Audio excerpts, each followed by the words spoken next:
அனைவருக்கும் வணக்கம். நாம இப்போ பார்த்துட்டு இருக்கக்கூடிய இந்த வீடியோ காட்சியில லிங்கத்தை ஒரு நாகம் ஒன்று படம் எடுத்து காப்பது போல ஒரு வீடியோ காட்சியை பார்த்துட்டு இருக்கோம்.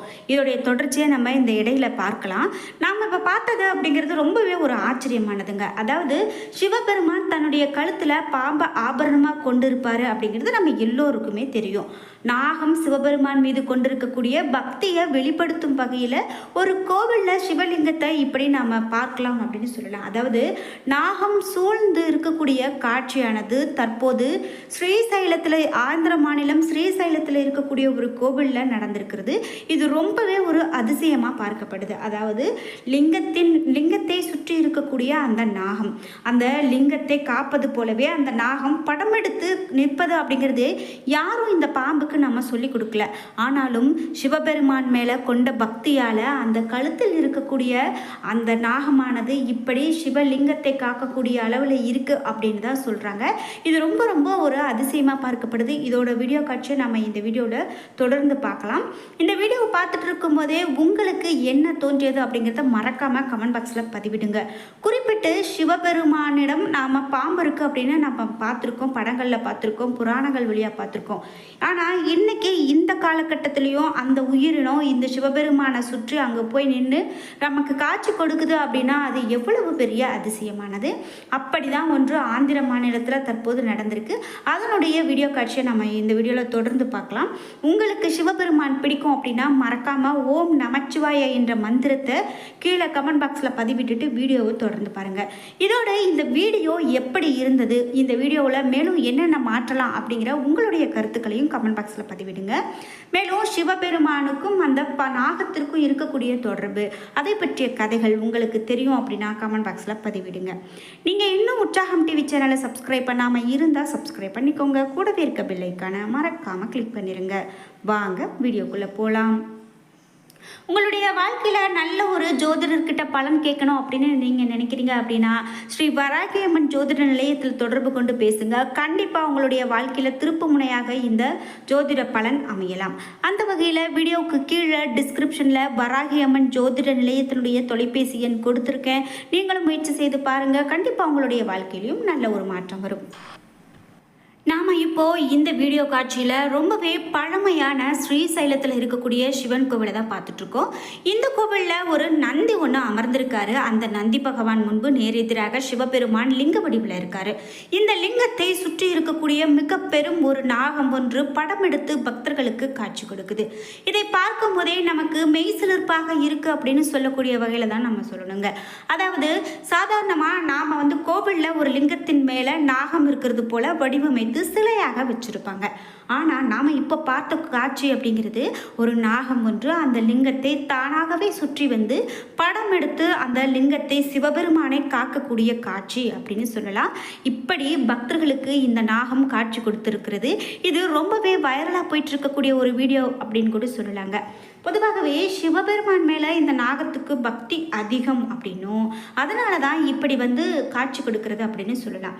நாம் பார்த்த காட்சியானது ஆந்திர மாநிலத்தில் இருக்கக்கூடிய கோவிலில், நம்ம தமிழகத்திலேயே இது போல் லிங்கத்தை சுற்றி வளைத்து நமக்கு காட்சி கொடுத்த நாகங்களை நாம் நிறைய பார்த்துருக்கோம். இது சமீப காலத்தில் இப்போ நடந்துட்டு இருக்கக்கூடிய விஷயமாக தான் இருக்குது. அந்த வகையில் நாம் இப்போ பார்த்தது அப்படின்னு பார்க்கும்போது ஸ்ரீசைலம் மல்லிகார்ஜுனர் திருக்கோவில் அப்படின்னு சொல்கிறாங்க.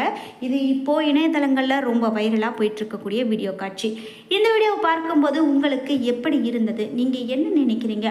அதோடு மட்டும் இல்லாமல் இந்த சிவபெருமான் மீது உங்களுக்கும் பக்தி இருக்குது அப்படின்னா மறக்காமல் வீடியோக்கு ஒரு லைக் பண்ணிவிட்டு கீழே கமெண்ட் பாக்ஸில் ஓம் நமச்சிவாய என்ற மந்திரத்தை பதிவிட்டுட்டு வீடியோவை தொடர்ந்து பாருங்கள்.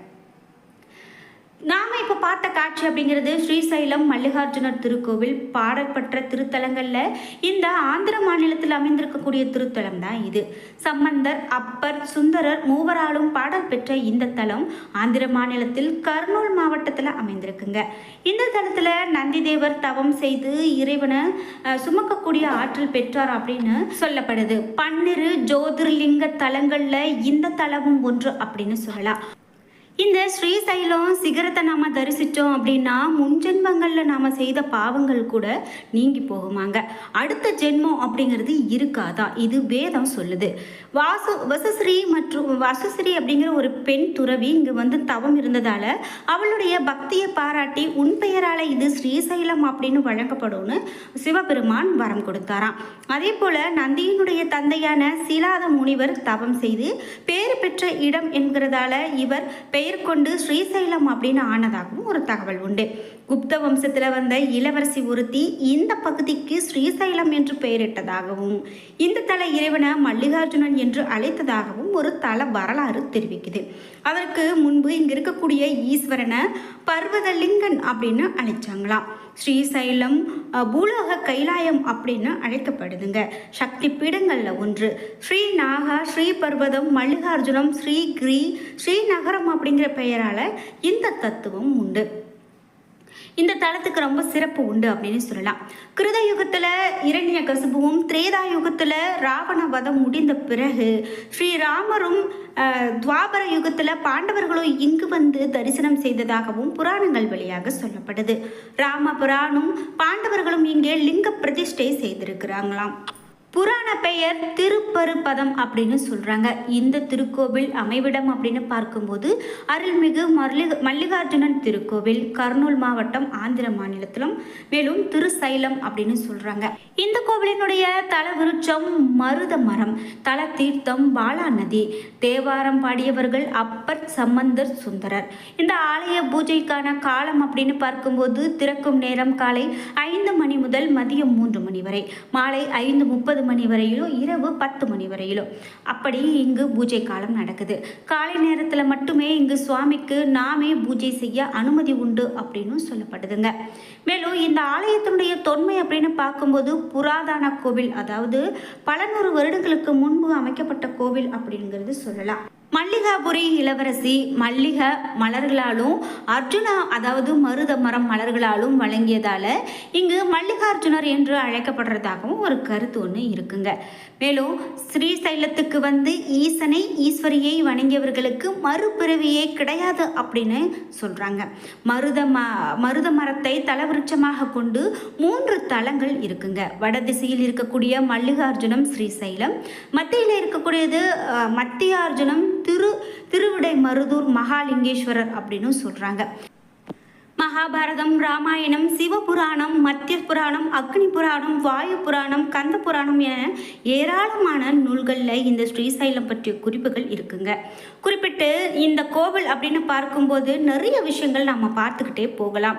பெரிய கோவிலுக்குள் வெகு சிறிய வடிவில் ஜோதிர்மயமாக தரிசனம் கொடுக்கிறார் ஸ்ரீ மல்லிகார்ஜுனர். தரையோடு தரையாக ஆவுடை காணப்படுது. அதன் நடுவே சிறிய உருவிலான லிங்க வடிவில் ஈசன் அருள்பாலிக்கிறாரு. இங்கே இறைவனுக்கு பக்தர்களே அபிஷேகம் செய்யலாம் என்பது மிக பெரும் ஒரு அதிசயம். மலர்களை சாற்றலாம், இறைவனை வலம் வர முடியும்.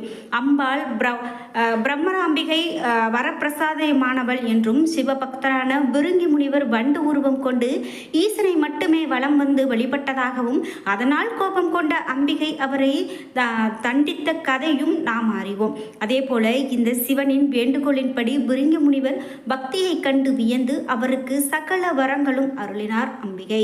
இங்கனம் வண்டு உருவில் வந்த விருங்கி முனிவருக்கு அருளியதால இந்த தேவி பிரம்மராம்பிகை என்று அழைக்கப்படுறாங்க. வடமொழியில் பிரமரம் அப்படின்னு சொல்றாங்க. அப்படின்னு சொன்னால் வண்டு என்று பொருள்படுதுங்க. இன்னைக்கு ஸ்ரீசைலம் அப்படின்னு பார்க்கும்போது ஸ்ரீ பிரம்மராம்பிகை கருவறைக்கு பின்னால் இருக்கக்கூடிய சிறு துவாரத்தில் காதை வைத்து கேட்டோம் அப்படின்னா வண்டினுடைய ரீங்காரம் இன்னைக்கும் ஒலித்து வருவதாக சொல்கிறாங்க. இதெல்லாம் எவ்வளவு பெரிய அதிசயம்! இந்த ஆலயத்தில் பிரம்மாண்டமான தனி சன்னதியில் அருள்பாலிக்கிறாங்க அன்னை பிரம்மராம்பிகை. பழைய முகம் ரொம்பவே உக்கிரமாக இருந்ததால மேலே தங்க கவசம் சாற்றி வழிபட்டு வராங்க.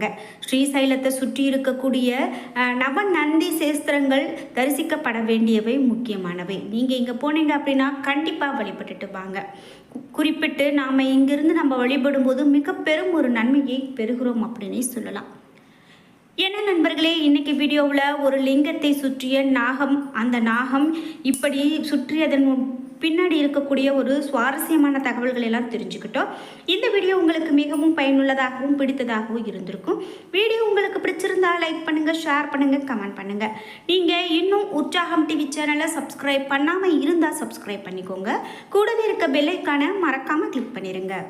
நன்றி வியூவர்ஸ்.